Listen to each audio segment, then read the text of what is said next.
ఇప్పుడు మనకి కొన్ని స్టోరీస్ ఎంత చిన్న స్టోరీస్ అయినా సరే, ఎన్నో వాల్యూ లెసన్స్ నేర్పిస్తాయి కొన్ని స్టోరీస్. కొన్ని వినడానికి చాలా చిన్న స్టోరీస్ అయినా గానీ, అవి చాలా నేర్పిస్తాయి ఒక మనిషికి. అట్లాంటి కథనే ఇది. ఈ కథలో గూడా చాలా మంచిగా ముందుకు తీసుకెళ్తూ ఉంటారు. అంటే ఈ కథలో చాలా మంచి వాల్యూస్ ఇచ్చుకుంటూ కథ ముందుకు సాగుతూ ఉంటది. అయితే ఇది ఒక చిన్న పిల్లగాని స్టోరీ. ఒక చిన్న పిల్లగాడు అంటే ఒక యంగ్‌స్టరే. నా నా ఏజ్ ఎంత అని అనుకోండి. ఆయన ఒక ఊర్లో ఆయనకి అసలు దేంట్లో అయినా గెలవడం అంటే ఆయనకు చాలా ఇష్టం ఉంటది. దేంట్లో గెలవాలని అనుకున్నా గానీ, ఏ రంగంలో పోయినా గానీ, నేను దీంట్లో ఖచ్చితంగా గెలవాలి అనే ప్రతిదానికి మూవ్ అవుతూ ఉంటాడు. అంటే ఏ దాంట్లోనన్నా గెలవాలని అనుకున్నా, దీంట్లో ఇప్పుడు ఈ కాంపిటీషన్స్ ఉన్నా గానీ, ఎవరితో అన్నా గానీ, ఏ దాంట్లో అయినా గానీ, ఖచ్చితంగా గెలిచే తీరాలి అన్నట్టు ప్రతి దాంట్లో గెలుచుకుంటూ ఉంటాడు. ఇప్పుడు అయితే అయితే వాళ్ళ ఊర్లో అప్పుడే రన్నింగ్ రేస్ కాంపిటీషన్ జరుగుతుంది అని బ్యానర్స్ ఏసి అందరూ ఇన్వైట్ చేస్తూ ఉంటారు. రన్నింగ్ రేస్ కాంపిటీషన్ జరుగుతుంది. ఇంట్రెస్ట్ ఉన్నవారు పార్టిసిపేట్ చేయొచ్చు అని. అట్లా పార్టిసిపేట్ చేయొచ్చు అని చెప్తే అప్పుడు ఆ రన్నింగ్ రేస్ కాంపిటీషన్‌కి ఈయన కూడా పాల్గొనడానికి పోతుంటాడు. అయితే ఈయన పాల్గొనడానికి పోతుంటే పాల్ పా ఈ ఈయన ఆ రన్నింగ్ రేస్ కాంపిటీషన్‌లో పార్టిసిపేట్ చేసి ఆ పార్టిసిపేషన్‌లో ఆయన గెలుస్తాడు. ఆ తర్వాత ఇంకో 1 వీక్‌కి ఇంకా ఇట్లా గెలిచిన వాళ్ళందరితోని ఇంకా వేరే ఊర్లలో గూడా ఇట్లా కాంపిటీషన్స్ జరుగుతాయి గదా! అట్లా గెలిచిన వాళ్ళ గెలిచిన వాళ్ళు ఉంటారు గదా! అందరితో కలిసి పోటీ ఉంటది. వేరే ఊర్లలో గూడా గెలిచిన వాళ్ళు. వీళ్ళ ఊర్లో ఎట్లయితే రన్నింగ్ రేస్ కాంపిటీషన్ జరిగిందో, అట్లనే వేరే ఊర్లో గూడా గెలిచిన వాళ్ళు ఉంటారు గదా! అందరితో కలిసి కాంపిటీషన్ జరుగుతదని ఇట్లా కాంపిటీషన్ పెడతారు అందరికి కలిపి. అట్లా ప్రతి ఊర్లో నుంచి విన్ అయిన వ్యక్తులతోని కాంపిటీషన్ జరుగుతూ ఉంటది. అయితే వీళ్ళ ఊర్లో ఫస్ట్ టైమ్ విన్ అయ్యిండు కాబట్టి అందరూ బ్యానర్స్ ఏసి పెడతారు. అంటే బ్యానర్స్ ఏసి ఇట్లా కాంపిటీషన్ జరుగుతుంది. మన ఊర్లో నుంచి ఈయన పార్టిసిపేట్ చేస్తుండు అని బ్యానర్‌లో పెడతారు. ఆ బ్యానర్ కొంచెం ముసలాయన అంటే కొంచెం ఏజ్డ్ పర్సనే చూస్తాడు. చూసి ఎళ్దామని ఆ కాంపిటీషన్‌కి వెళ్తాడు. ఆయన మంచి తెలివిమంతుడు ఆ ముసలాయన. అట్లా కాంపిటీషన్‌కి వెళ్ళినప్పుడు ఆహ్, మొత్తం ఈయన గెలుస్తాడు. ఇప్పుడు ఈ ఊర్లో నుంచి బ్యానర్‌లు ఎవరైతే పెట్టిర్రో ఆయన గెలుస్తాడు. ఆ! ఆ కాంపిటీషన్‌లో గూడా. అయినా గానీ అందరూ చప్పట్లు కొడతారు. అందరూ అప్రిషియేట్ చేస్తారు. ఈడున్న వాళ్ళందరూ. కానీ ముసలాయన మాత్రం అప్రిషియేట్ చేయడు అతన్ని. నార్మల్‌గా ఓహ్! అవునా అన్నట్టు చేస్తాడు. అయితే ఇదంతా చూసి ఈ అబ్బాయి చూస్తుంటాడు. అంటే అందరూ అప్రిషియేట్ చేస్తుంటే నాయనొక్కడే ఎందుకు అప్రిషియేట్ చేయట్లేదు అని అనుకోని సరేలే అని అప్రిషియేట్ చేయకపోయినా ఏం పట్టించుకోడు దాన్ని అంత ఆ విషయాన్ని ఏమంత పట్టించుకోడు. తర్వాత అప్పుడు నెక్స్ట్ టైమ్ నెక్స్ట్ టైమ్ గూడా ఈ కాంపిటీషన్ అయిపోయిన తర్వాత మళ్ళీ అందరూ కాంపిటీషన్ కోసం పార్టిసిపేట్ చేస్తూ ఉంటారు. లైక్ మళ్ళీ ఈ కాంపిటీషన్ అయిపోయిన తర్వాత ఇంకా, ఇంకా మంచి స్టేట్ ప్లేయర్స్ ఉంటారు గదా! ఆ స్టేట్ ప్లేయర్స్‌తోని ఈయనకి కాంపిటీషన్ ఉంటది. ఆ స్టేట్ ప్లేయర్స్ ఇంకా మంచి మంచి కాండిడేట్స్ మంచి మంచి రన్నింగ్ రేస్ ప్లేయర్స్‌తోని కాంపిటీషన్ ఉంటది.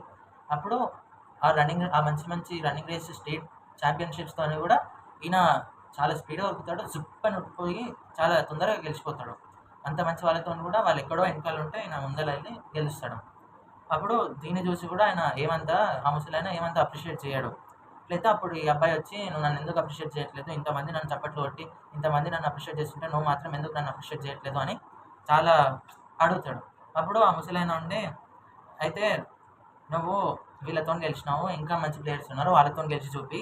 అప్పుడు నేను ఒప్పుకుంటా నువ్వు మంచి ప్లేయర్ అని చెప్పి అప్పుడు ఈయన మంచి ప్లేయర్స్‌ని ఇంకొంచెం మంచి ప్లేయర్స్ లైక్ ఇంటర్నేషనల్ ప్లేయర్స్‌ని తీసుకొచ్చి పార్టిసిపేట్ చేపిస్తాడు ఈయనతో పాటు.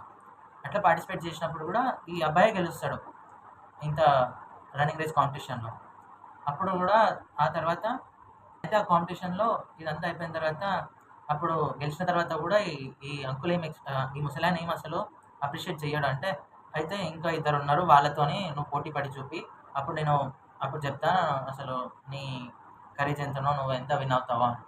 అప్పుడు ఆ ముసలాయన ఒక కళ్ళు లేని అబ్బాయిని, ఇంకొక ముసలామెని తెచ్చి పెడతారు రన్నింగ్ రేస్‌లో. అప్పుడు గూడా వీడు అంతే స్పీడ్‌గా పోయి పరిగెత్తుకుంటూ విన్నింగ్ కాంపిటీషన్‌లో గెలుస్తాడు. అప్పుడు చుట్టుపక్కల ఉన్నవాళ్ళు ఎవ్వరు చప్పట్లు కొట్టరు వీనికి. అంటే ఈ అబ్బాయికి అసలు చప్పట్లే కొట్టరు. ఓహ్! అని నార్మల్‌గా అందరూ చూస్తూ ఉంటారు అంతే. నార్మల్‌గా చూస్తూ ఉంటారు.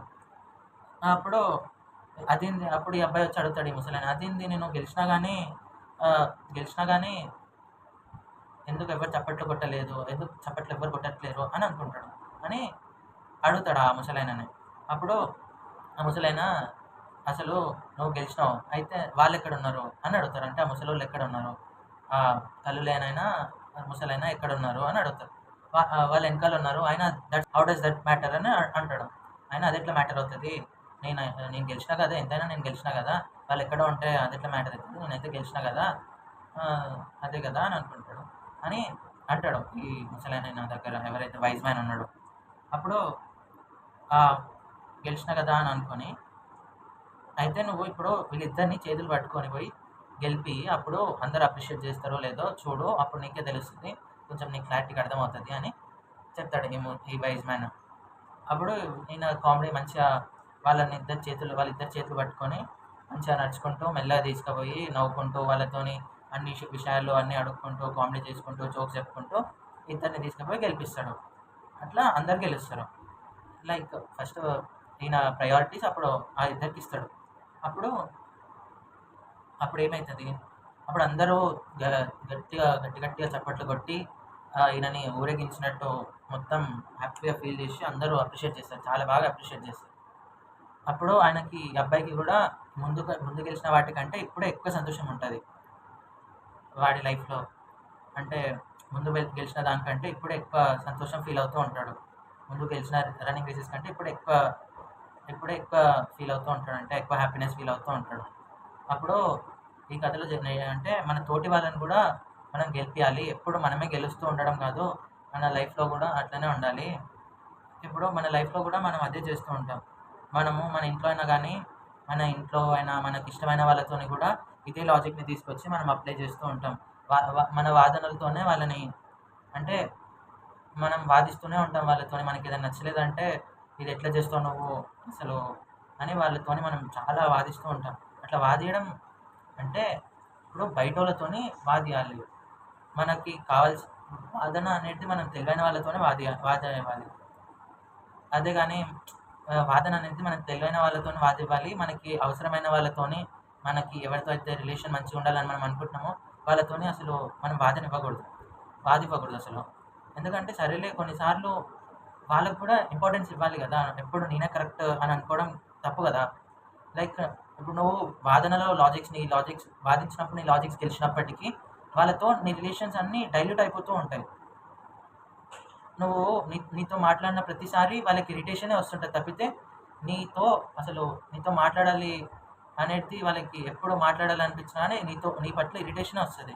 అందుకే ఎవరితో ఎక్కువ వాదివ్వకపోవడం మంచిది.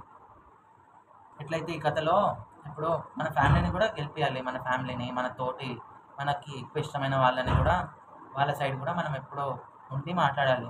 ఎప్పుడు నీదే గ్రేట్, నీ సైడే ఎప్పుడు వాదించకూడదు. అంతే. మన వాళ్ళతోని అంటే మన క్లోజ్ రిలేషన్షిప్స్ ఉంటాయి కదా! వాళ్ళతోని సరేలే నువ్వే కరెక్ట్‌లే దాంట్లో ఏముంది అని వాళ్ళకి కూడా ఇంపార్టెన్స్ ఇచ్చినట్టు ఎప్పుడు మాట్లాడుతూ ఉండాలి. ఎప్పుడు నీదే కరెక్ట్, నాదే కరెక్ట్ అంటే ఎవరిది వాళ్ళు కరెక్ట్, నాదే కరెక్ట్ నీ లాజిక్ కరెక్ట్ అవుతుండొచ్చు. కానీ నీ రిలేషన్స్ అన్నీ మంట కలిసిపోతున్నాయి కదా! ఈ మధ్య కాలంలో భార్యాభర్త రిలేషన్షిప్ అయినా కానీ చాలామంది విడిపోతున్నారు. అంటే mostly because of the reasons వాళ్ళ వాదన వల్ల, వాళ్ళ అంటే ప్రాక్టికల్‌గా వాళ్ళు కొట్లాడుకుంటూ అంటే నేనే కరెక్ట్ కదా! వాళ్ళు ఏంటి ఇలా మాట్లాడుతున్నారు అని మాట్లాడుతూ ఉంటారు. అంటే ప్రతిసారి నీ లాజిక్స్ కరెక్ట్ అయితుండొచ్చు. కానీ నీ రిలేషన్స్ అన్నీ మొత్తం దిగజారిపోతున్నాయి కదా! అంటే వాళ్ళతో రిలేషన్స్ అన్నీ ఖరాబ్ అయిపోతున్నాయి. వాదించినప్పటికీ నువ్వు చెప్పి వదిలేయడమే బెటర్ ఏమో. అంటే కొన్నిసార్లు చెప్పలేంలే అలా, కాకపోతే కొంచెం ఐడియా ఇవ్వడం కూడా గ్రేటే. కొంచెం వాళ్ళకి ఐడియాస్ కూడా ఇస్తూ ఉండాలి. అంటే ఇది కాదేమో, ఇట్లా కాదేమో అని. కానీ మరీ ఎక్స్ట్రీమ్ లెవెల్స్కి మాత్రం తీసుకెళ్ళకూడదు. లైక్ మనము మన ఫ్యామిలీస్తో ఎట్లా అంటే మన అక్కతో మన మన అక్కనే కాదు, మన అమ్మ నాన్న వీళ్ళతోని కూడా ఎప్పుడు నువ్వే కరెక్ట్, నీదే కరెక్ట్ అన్నట్టు ఎప్పుడు అనిపించకూడదు. ఇప్పుడు నీకు రిలేషన్ కావాలి అని అనుకుంటే ఎప్పుడు నువ్వు కూడా వాదనలకి దిగకూడదు, వాదించకూడదు వాళ్ళ దగ్గర.